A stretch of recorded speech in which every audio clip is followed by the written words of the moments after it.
Selamat siang anak-anak semuanya. Bagaimana kabar kalian pada siang hari ini? Oke ya, kiranya kita semua dalam lindungan Tuhan. Anak-anak sekalian, kelas 7, kita sekarang belajar PPKN ya. Minggu kemarin sudah dijelaskan tentang norma ya.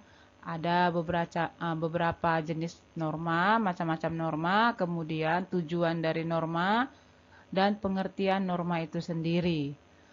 Nah, di sini sekarang yang akan dijelaskan adalah unsur, ciri-ciri, dan sifat norma hukum. Ya, perhatikan di sini. Tadi dikatakan yang akan dibahas unsur, ciri-ciri, dan sifat norma hukum. Jadi anak-anak tolong dengarkan baik-baik, simak baik-baik pembelajaran pada siang hari ini.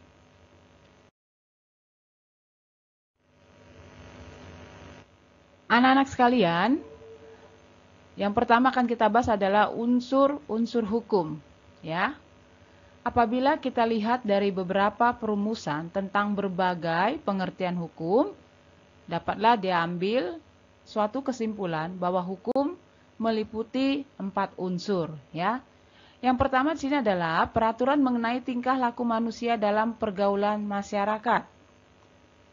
Yang kedua, peraturan itu diadakan oleh badan-badan resmi yang berwajib. Kemudian yang ketiga, peraturan itu bersifat memaksa.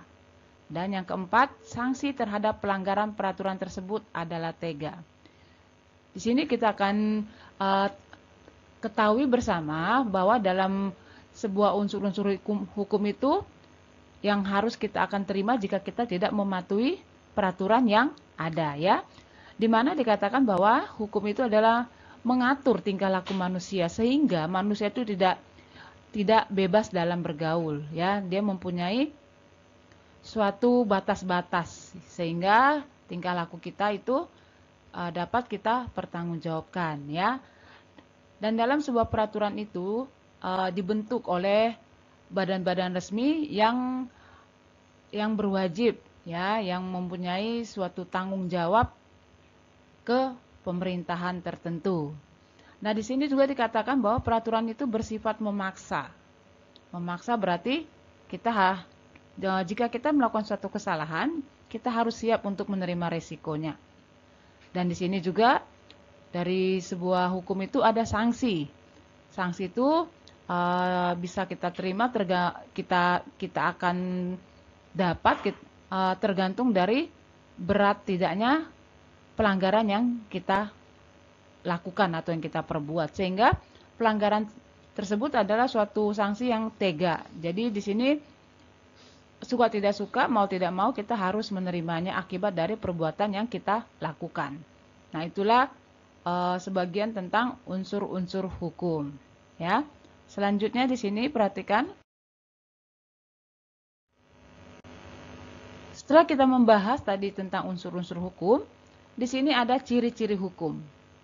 Hukum mempunyai sifat yang universal seperti ketertiban, kedamaian, kesejahteraan, dan kebahagiaan dalam tata kehidupan bermasyarakat. Ya, jadi tentang kehidupan kita itu diatur dalam sebuah hukum. Sehingga ketertiban, kedamaian, kesejahteraan, dan kebahagiaan itu dapat tercipta dengan sendirinya. Ya. Dengan adanya hukum, maka tiap perkara dapat diselesaikan melalui proses pengadilan dengan perantaraan hakim berdasarkan ketentuan hukum yang berlaku. Selain itu, hukum bertujuan untuk menjaga dan mencegah agar setiap orang tidak dapat menjadi hakim atas dirinya sendiri. Jadi apa yang kita perbuat, kita berdasarkan hukum yang ada. Jadi kita tidak bisa bertindak semaunya atau semena-mena. Ada hukum yang akan mengatur atas segala perbuatan atau ketentuan yang sudah terjadi, ya. Nah, di sini adalah ciri-ciri dari hukum. Yang pertama, peraturan mengenai tingkah laku manusia dalam pergaulan masyarakat. Yang kedua, peraturan diadakan oleh badan-badan resmi yang berwajib. Yang ketiga, peraturan itu bersifat memaksa. 4, sanksi terhadap pelanggaran peraturan tersebut tegas. Yang kelima, berisi perintah dan atau larangan. 6. Perintah dan atau larangan itu harus dipatuhi oleh setiap orang. Nah, dengan kita menjalankan hukum yang ada di pemerintahan kita, secara tidak langsung kita sudah menaati ya hukum yang berlaku di negara kita. Nah, tadi dikatakan bahwa peraturan mengenai tingkah laku manusia dalam pergaulan masyarakat itu diatur dalam sebuah undang-undang. Nah, disitulah kita dalam kehidupan kita di sini, kita harus bercermin kepada hukum. Jadi kita tidak bisa semau-maunya atau semena-mena tindakan kita. Ya, tingkah laku kita dalam kehidupan, dalam ketertiban, kedamaian itu kita berlandaskan kepada hukum yang ada.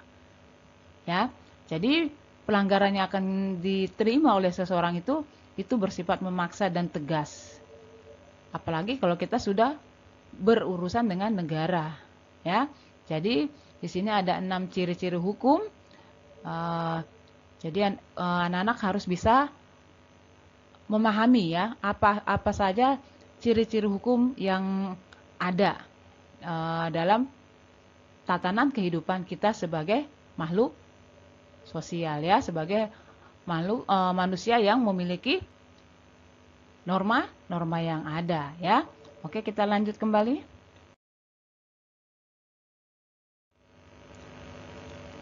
Sekarang kita akan membahas sifat hukum. Sifat hukum itu seperti apa? Perhatikan ke sini. Hukum adalah salah satu dari norma yang ada dalam masyarakat. Norma hukum memiliki hukum yang lebih tegas. Hukum merupakan untuk menghasilkan keteraturan dalam masyarakat. Nah, dengan adanya hukum, kehidupan kita menjadi teratur dan terarah, ya. Jadi kita tidak semau kita dalam menjalani kehidupan. Ada peraturan, ya. Peraturan itu yang harus kita lakukan. Dan dalam sebuah peraturan ada 2, peraturan tertulis dan tidak tertulis. Jika kita melanggar sebuah peraturan, nah kita akan berurusan dengan hukum, ya. Lanjut lagi. Agar dapat terwujud keseimbangan dalam masyarakat, di mana masyarakat tidak bisa sebebas-bebasnya dalam masyarakat, ya. Jadi, yang tadi sudah dijelaskan bahwa kita dalam kehidupan keseharian kita tidak boleh semau kita. Jadi, ada batas-batasan dalam kita bertindak, berbicara. Nah, tindakan kita itu akan kita pertanggungjawabkan, ya. Nah, tadi dikatakan bahwa di mana masyarakat tidak bisa sebebas-bebasnya dalam masyarakat. Mesti ada batasan agar ketidakbebasan tersebut dapat menghasilkan keteraturan. Jadi kita tidak boleh semau kita, ya.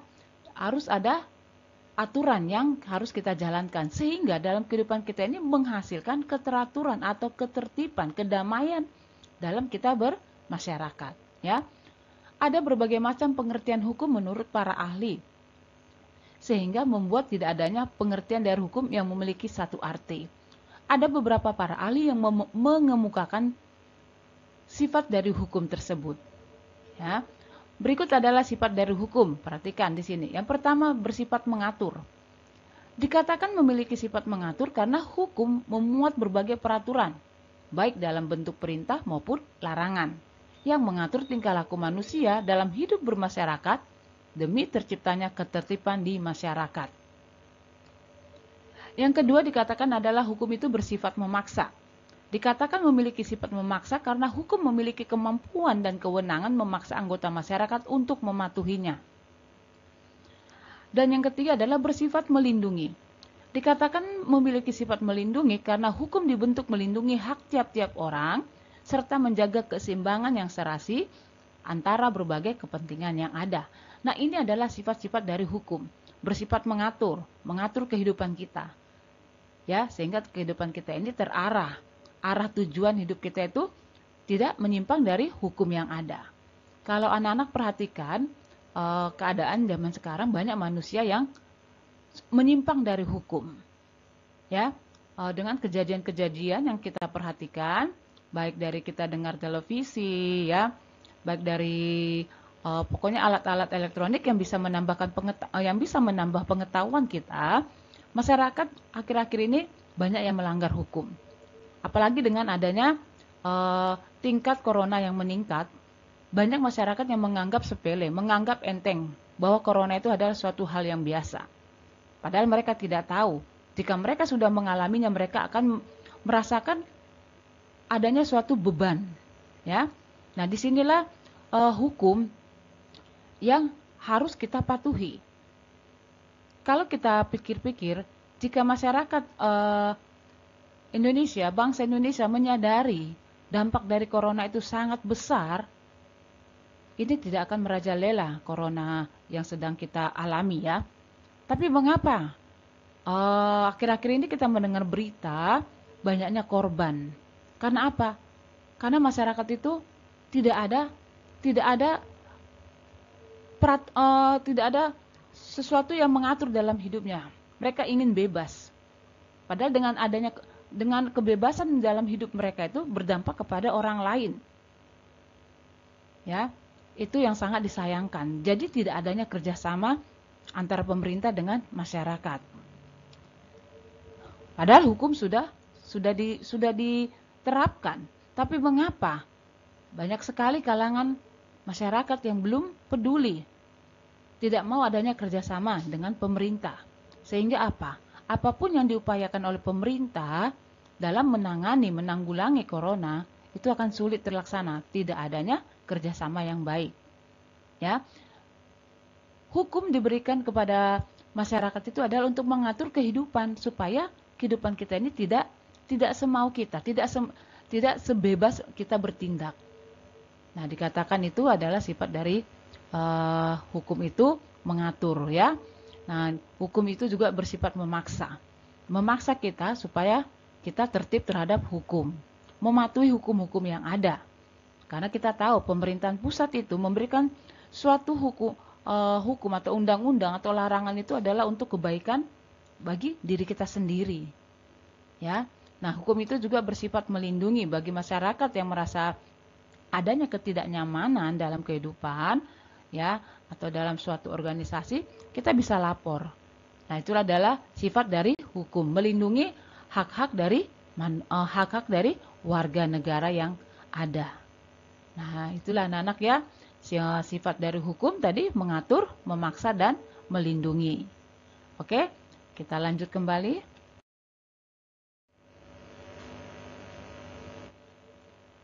Di sini kita bisa melihat tujuan hukum. Ada 7 di sini, ya, tujuan hukum. Yang pertama kita bisa lihat mendatangkan kemakmuran masyarakat mempunyai tujuan. Yang kedua, mengatur pergaulan hidup manusia secara damai. Sudah pasti, ya. Dengan adanya hukum, kehidupan kita akan tercipta kedamaian, ya, dan masyarakat pun akan mengalami sebuah kemakmuran yang mempunyai tujuan, ya. Kemudian yang ketiga, memberikan petunjuk bagi orang-orang dalam pergaulan masyarakat. Nah, ini adalah tujuan hukum. Kemudian menjamin kebahagiaan sebanyak-banyaknya pada semua orang jika kita mematuhi hukum yang ada, ya. Hukum yang ada itu jika kita patuhi, kita akan dijamin kebahagiaan oleh negara, ya. Bahkan sebaliknya, jika kita melanggar hukum yang ada di pemerintahan kita akan berurusan dengan aparat pemerintahan. Jika kita melanggar, kita akan menerima sebuah sanksi, ya. Dan itulah nanti yang akan kita alami atau kita pertanggungjawabkan atas apa yang sudah kita lakukan. Kemudian tujuan hukum yang kelima sebagai sarana untuk mewujudkan keadilan sosial lahir dan batin. Itu tujuan hukum, ya, adanya sebuah sarana untuk mewujudkan keadilan sosial. Adanya sebuah keseimbangan, ya, hidup yang seimbang dengan sesama masyarakat. Adapun yang keenam sebagai sarana penggerak pembangunan, tujuan hukum, ya. Yang ketujuan terakhir adalah sebagai fungsi kritis. Jadi jika kita ingin memberikan suatu pendapat, ya, kita bisa melihat kaidah-kaidah yang ada dalam pemerintahan kita, ya. Jadi inilah anak-anak tujuan dari hukum itu ada 7, ya. Nah, kalian sebagai generasi bangsa Indonesia harus belajar untuk mematuhi hukum yang ada.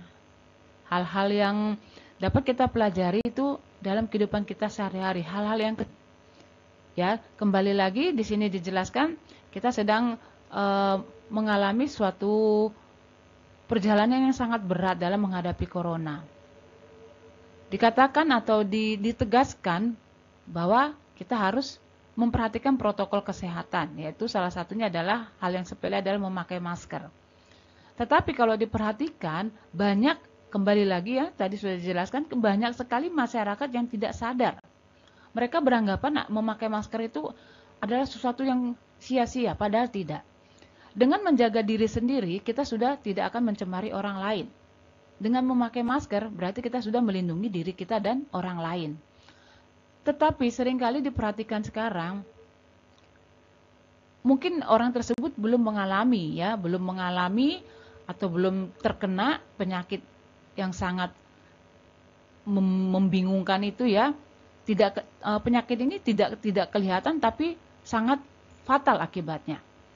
Nah, dari hal yang seperti inilah yang kalian harus belajar untuk mematuhi peraturan yang ada. Jika kita tahu bahwa dengan menggunakan masker itu secara tidak langsung kita sudah menjaga diri kita dan menjaga orang lain, itu harus kita lakukan. Bukan berarti kita memakai masker kita akan terganggu aktivitas, tidak ya. Sesuatu yang baik itu tidak salah akan kita lakukan demi kebaikan bersama. Nah, jadi itu hal-hal yang kecil yang harus kalian bisa terapkan dalam kehidupan ya. Menjaga jarak. Hal yang sering sekali nampak itu adalah kita harus memakai masker, mencuci tangan. Nah, itu apakah sudah kita lakukan? Nah, diri kita sendirilah yang tahu sejauh mana kita bisa membantu pemerintah dalam menanggulangi corona. Nah, jadi anak-anak, dengan pembelajaran siang hari ini, kiranya anak-anak boleh mengerti ya tujuan hukum, unsur-unsur hukum, ciri-ciri. Nah, dari situlah kita bisa tahu ya batas-batas dalam kita hidup bermasyarakat. Oke, anak-anakku sekalian, sampai di sini dulu pembelajaran kita pada siang hari ini. Semoga bermanfaat tentang penjelasan PPKN untuk siang hari ini. Miss ucapkan terima kasih atas perhatiannya. Tetap semangat dan tetap jaga kesehatan. Tuhan memberkati.